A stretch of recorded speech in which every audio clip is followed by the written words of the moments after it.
deegaan dhowr aniga haddaan ka hadlo isbitaalka London Hospital milkiilaheeda ayaan ahay aniga waxaa la yiraahdaa Dr. Abdullahi Ahmed Abdidon ku magac dheer Dr. Abdidon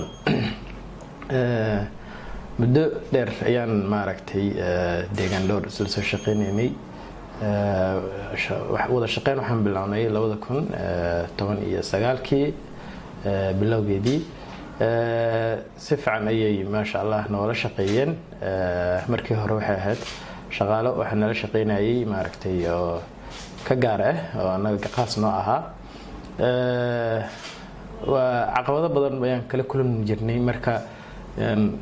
shaqaalahaas dabagalkooda iyo maaragtay la socodkooda iyo maaragtay kormeeridooda aad ayay maaragtay noo dhibtay alxamdulillah marka ay deegaan dhowr yiraahdeen maaragtay noo yimaadeen ay dhaheen xilkooda rag dadka idin shaqeynayay waxba kama bedelayno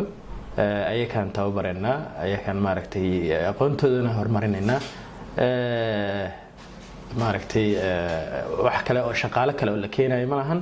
dabagalkoodana iyo maaragtay horumarkoodana anaga noo deenaysan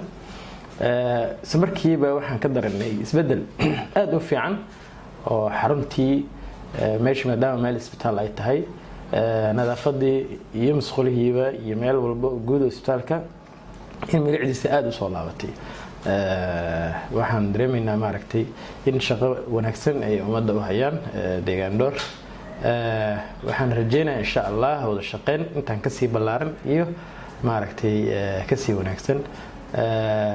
waxaan kula tali lahaa xarumaha ama isbitaalaadka ama maqaayadaha ama maaragtay meel walba oo markaa nadaafad